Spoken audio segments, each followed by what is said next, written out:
À la une du journal Grand Format de ce 5 avril 2016, dividende démographique, comment faire de la population camerounaise une opportunité de développement?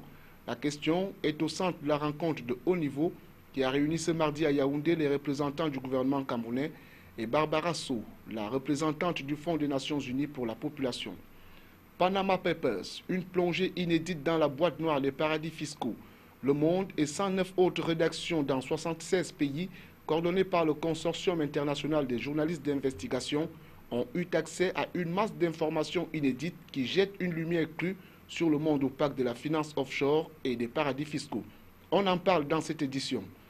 Préparatifs Cannes 2016 et 2019 s'apiétinent. À quelques 6 mois du coup d'envoi de la Coupe d'Afrique de football féminin, le constat est un peu mitigé en ce qui concerne les stades devant abriter la compétition à Yaoundé et Limbé. Qu'est-ce qui fait problème? Retrouvez la réponse dans cette édition d'information. C'est tout pour les titres. Bienvenue à tous. Le dividende démographique, quelle opportunité pour l'émergence du Cameroun à l'horizon 2035? C'est le thème de la rencontre de haut niveau présidée ce mardi 5 avril 2016 à Yaoundé au nom du gouvernement par Janvier Oumeloma, le directeur de la planification et de l'aménagement du territoire. C'était en présence de Barbara Sow, la représentante du Fonds des Nations Unies pour la population. Les détails avec Salomon Foué, Marcel Vondraben et Eric Tiché pour le récit.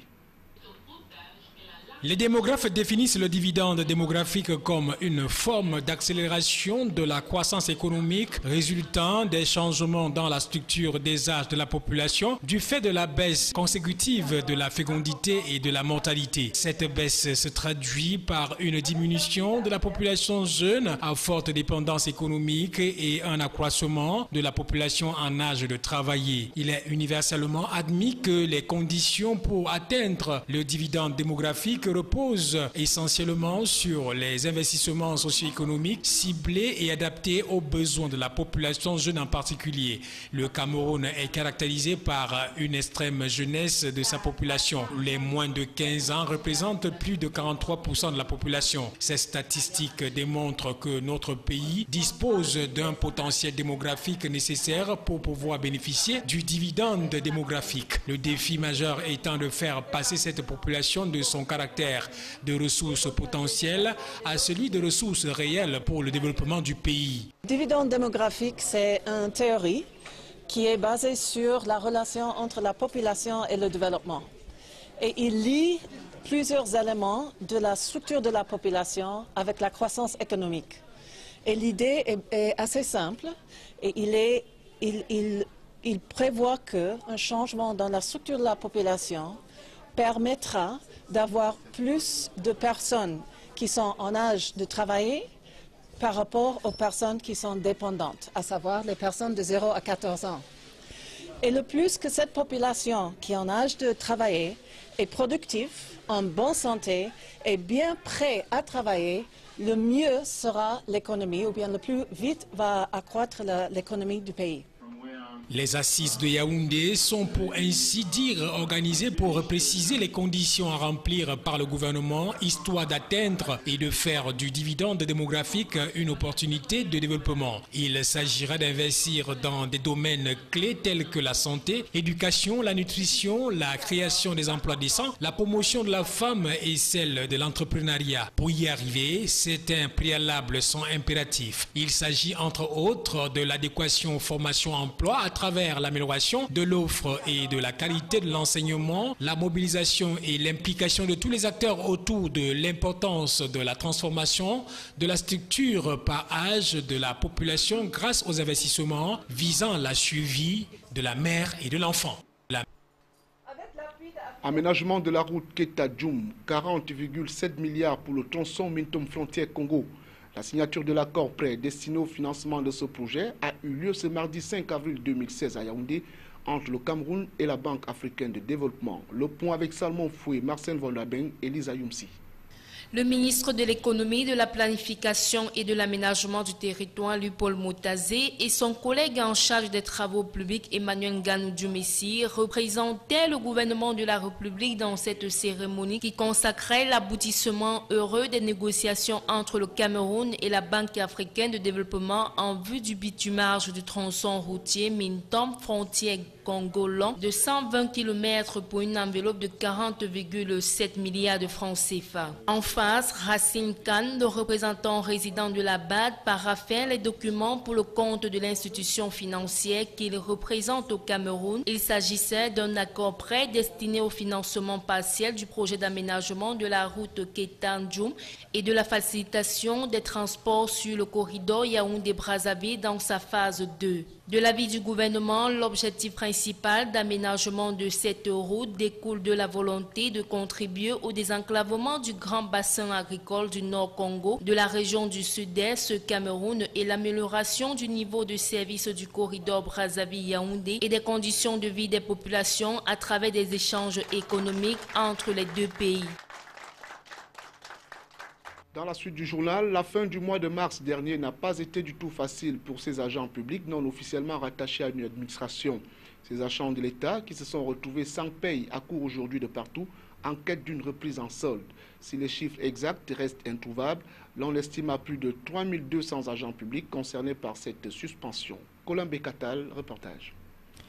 La situation actuelle est bien la manifestation de la non-maîtrise des procédures administratives par certains fonctionnaires qui s'empressent, dans le cas de l'espèce, à saisir le ministre des Finances en lieu et place du ministre de la Fonction publique et de la Réforme administrative, qui pourtant est à l'origine de la demande de cette interruption de paie. L'on se souvient qu'au départ, ils étaient 10 000 invités par le MINFOPRA à clarifier leur situation, faute de quoi leurs salaires seront suspendus. Les contractuels qui ne se sont pas manifestés ont été suspendus en février dernier. Et cette fois, c'est au tour des fonctionnaires dont certains disent n'avoir pas été au courant de la situation alors que d'autres assurent avoir déposé leur dossier tel que demandé par le MINFOPRA. Tout ce ramadan précède en effet le transfert des données du système informatique de gestion intégrée des personnels de l'État et de la solde CIGIPES 1 vers le CIGIPES 2. Dans ce cadre, en août 2015, le MINFOPRA a publié des listes des personnels contractuels d'une part et fonctionnaires d'autre part, pris en solde mais qui restent non reconnus par les différentes administrations.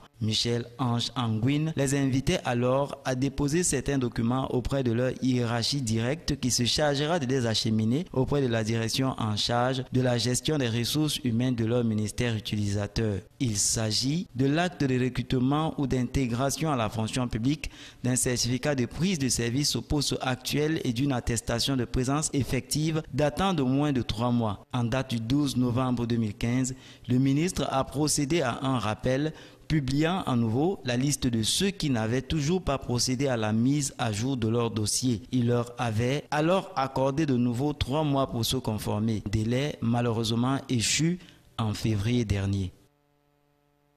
Tout autre chose à présent, Le Monde et 109 autres rédactions dans 76 pays, coordonnées par le Consortium international des journalistes d'investigation, ont eu accès à une masse d'informations inédites qui jettent une lumière crue sur le monde opaque de la finance offshore et des paradis fiscaux.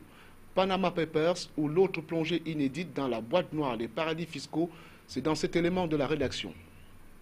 L'affaire met au grand jour des noms des chefs d'État encore en fonction et des vedettes du sport. Tous sont cités dans un vaste système d'évasion fiscale. Les personnalités incriminées dans ces révélations, considérées comme la plus grosse fuite de l'histoire de la presse, sont soupçonnées d'avoir eu recours à des montages offshore pour dissimuler leurs actifs financiers. 10 fois plus importante que Wikileaks, ce scandale, baptisé Panama Papers, représente au total 11,5 millions de documents, soit 2,6 téraoctets de données provenant des archives du cabinet panaméen Mossack Fonseca, spécialisé dans le montage des sociétés offshore.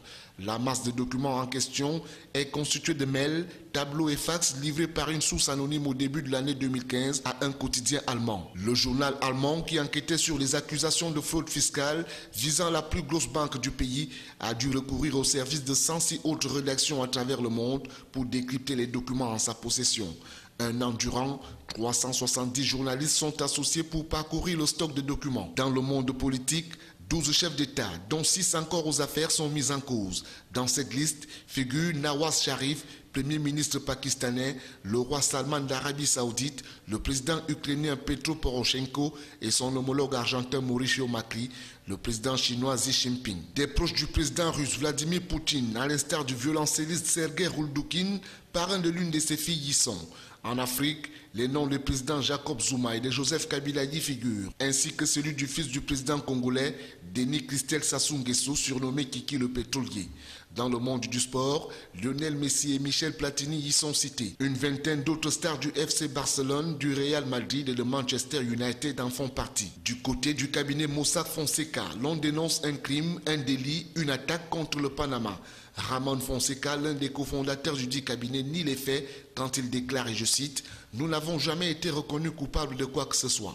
Nous avons été piratés de façon organisée. Nous avons déjà réparé les dommages. Tous ces noms répertoriés, y compris les joueurs de foot, les types de la mafia ne sont pas nos clients. Ce sont des clients des banques intermédiaires qui ont acheté une de nos filiales, puis l'ont vendue et ces gens-là s'en servent pour faire n'importe quoi. » Fin de citation. Alors que les révélations ne font que commencer, la justice française a ouvert une enquête préliminaire pour blanchiment de fraude fiscale aggravée. Éligibilité du Cameroun à l'appui budgétaire. Le gouvernement et les partenaires au développement se concertent à Yaoundé. Il est question de formuler des actions à entreprendre par le Cameroun en vue de l'éligibilité du pays à l'appui budgétaire. Le point avec Salomon Foué, Marcel Vondaben et Valdez Kougan. La concertation ouverte à Yaoundé entre les responsables camerounais en charge des finances et des questions économiques avec les partenaires au développement, au nombre desquels la Banque mondiale, le FMI, l'Union européenne, la Banque africaine de développement et bien d'autres, vise un objectif simple, l'appropriation par la partie camerounaise des mécanismes de négociation des appuis budgétaires avec les partenaires au développement. Pendant 2 jours, cet atelier, le premier du genre organisé par le gouvernement, va permettre d'outiller les cadres camerounais en technique de captage des aides de développement et autres financements extérieurs, en même temps qu'il aidera l'administration à formuler des solutions lui permettant de faire face aux 2 chocs, dont la baisse des prix du baril du brut et l'effort de guerre suite aux activités nocives de Boko Haram. Des projections élaborées par la Banque mondiale et le Fonds monétaire international pour la période 2013-2021 prévoient une nouvelle donne macroéconomique au Cameroun. Il s'agit d'un taux de croissance un peu au-dessus des 5% contre 2% dans l'espace CEMAC, un déficit budgétaire de 4% contre 3% en zone CEMAC, un niveau d'endettement qui oscillera entre 10 et 20%. À en croire ces bailleurs de fonds, les inégalités sociales ont augmenté au Cameroun entre les riches et les pauvres et entre le monde rural et les centres urbains. Pour permettre au pays de Paul Biya de maintenir la tête hors de l'eau, les partenaires au développement proposent la rationalisation de la dépense en saisissant l'opportunité des cours du baril pour introduire un mécanisme d'ajustement des prix à la pompe régulier et automatique, une autonomisation réelle de la Sonara qui serait soumise comme d'autres producteurs et importateurs à la loi de la demande et un suivi plus assidu des entreprises d'État dont les passifs latents s'accumulent. Relativement à la dette du Cameroun, l'on apprend que celle-ci peut être mieux valorisée grâce à une prise en compte plus contraignante des avis du Comité national de la dette publique et une signature unique du ministre des Finances pour tout instrument financier. Préparatif de la CAN féminine 2016, ça piétine et ce malgré l'accélération des travaux recommandés par le chef de l'État lors du Conseil des ministres du 15 octobre 2015. Paul Biya a engagé alors le gouvernement à tout mettre en œuvre pour relever les défis de l'organisation des prochaines Coupes d'Afrique des Nations. De là à ce jour, aucun chantier n'a été livré. Sonia Mafotsi nous en dit plus. Le Cameroun aura-t-il le temps nécessaire pour tout mettre en place avant le premier test grandeur nature de la CAN 2016? À quelques 6 mois du coup d'envoi de la Coupe d'Afrique de football féminin, le constat est un peu mitigé en ce qui concerne les stades devant abriter la compétition à Yaoundé et Limbé. Les différents chantiers se poursuivent tant bien que mal. Le délai imparti aux entreprises chargées de ces travaux était de 8 mois à compter de fin novembre 2015 et on s'achemine inexorablement vers cette échéance. À Limbé, le gros du travail porte sur l'aménagement des voies d'accès et autres commodités et il faudra certainement attendre vers août-septembre pour voir le joyau de Guémé dans toute sa splendeur. Le fait que l'infrastructure ait accueilli son premier match officiel il y a quelques jours est déjà rassurant. Le remplacement de Sino Hydro par Arab Contractor a quelque peu ralenti les choses du côté du stade Omnisport de Yaoundé où on tente de rattraper le retard. Des rallonges de délais et autres remplacements d'entrepreneurs n'y feront rien dans tous les cas. Le temps est compté. Voilà qui met un terme à cette édition d'information. Merci mesdames, messieurs de nous accorder votre préférence au quotidien. et bonne soirée en compagnie des programmes de Cam News 24.